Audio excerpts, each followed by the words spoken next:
Yo, what's going on, guys? It's Hens back with another video, and in today's video we're going to be kind of going over some of the do's and don'ts of Team of the Year. Now, before we get started, the no face cam videos for like the last 3 videos or so are only temporary. On Friday for Team of the Year, I'm going to be streaming around 3 o'clock, so I will have my face cam and everything set up for that. I'm going to be doing a massive pack opening, so make sure you be there. I'm going to try to do it around 3 o'clock. So that all of the, hype that the other streamers have, they're probably going to go into gameplay after that time. So you guys can come out if you want more menu content. You can come out, check out my stream. If you want gameplay content, you can check out their stream. That way there's a variety of content for you guys. So I just want to make that clear. Twitch link is in the description. I'll be live doing a big pack opening and then kind of going over and working the market maybe a little bit. But with that being said, in this video, I'm going to try to go over some of the do's and don'ts of Team of the Year, because there's a lot of mistakes that people make, and some of these might seem obvious to you, but some of them might not seem obvious to you. And I've had a lot of questions about a lot of these different things, so keep that in mind. So we're going to start with a do. We'll do 3 of each. So we'll start with the do. So do prioritize this event to make the most OP card in the event, which probably is going to be McDavid. You don't want to come out of Team of the Year without having made the most overpowered card in the event. Last year, it was McDavid. There was a case for McKinnon. There was a case for, I don't even know who else there was a case for. Maybe Matthews. But at the end of the day, don't come out of Team of the Year without having made at least one and make it the best one. And the best one doesn't necessarily mean the most overpowered one. Like, for example, McDavid. To most people, it may mean that, but to me, it means go with the one that's going to be the best for you. So if your favorite player, like me, is Cale Makar, and you can only afford to make one, then I would suggest making Cale Makar, okay? So that's one of the do's of Team of the Year, so you should be making the most OP card, and if not the most OP, your favorite card at the very least. Don't, okay, this is the first don't miss out on the better players for positional needs. During Team of the Year, a lot of people say, well, we'll look at my team, for example.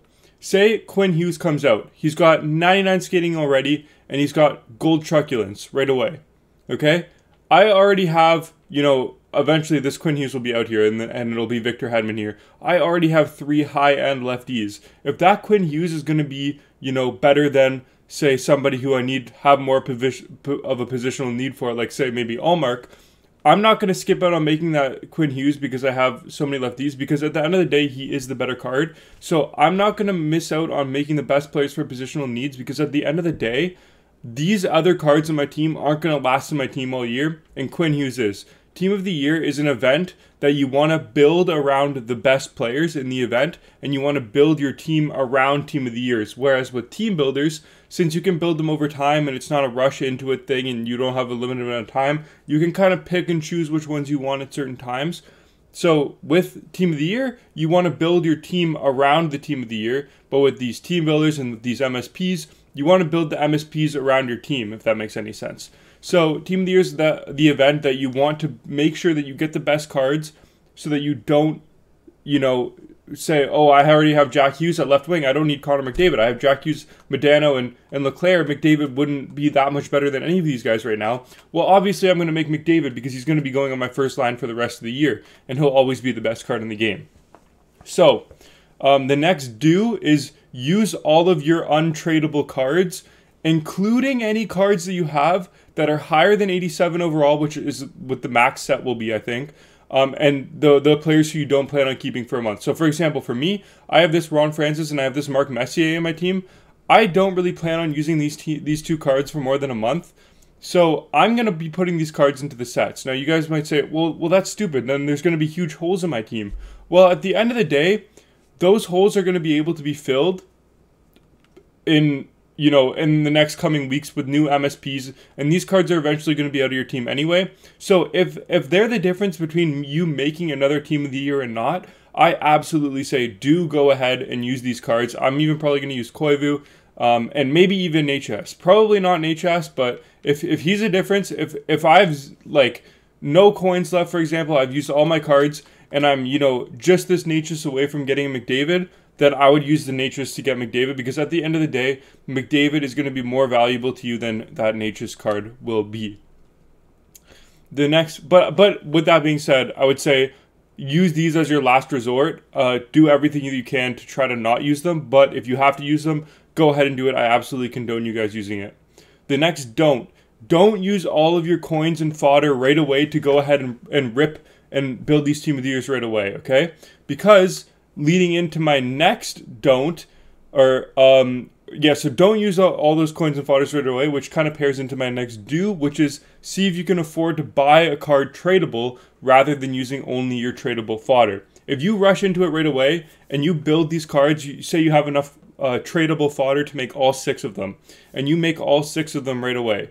Well, what if Quinn Hughes costs you, 800,000 coins of tradable fodder that you could sell, and he's only 600k on the market? Well, then that would be kind of stupid of you, because you just wasted 200,000 coins and you locked yourself into that Quinn Hughes for the rest of the year when maybe he won't be the best card. Whereas if you sold all that fodder, you could go on the market, you could pick up Quinn Hughes for 600,000 coins, you can slot him on your team, and if eventually, he doesn't make your team anymore, boom, you can go turn around and sell him.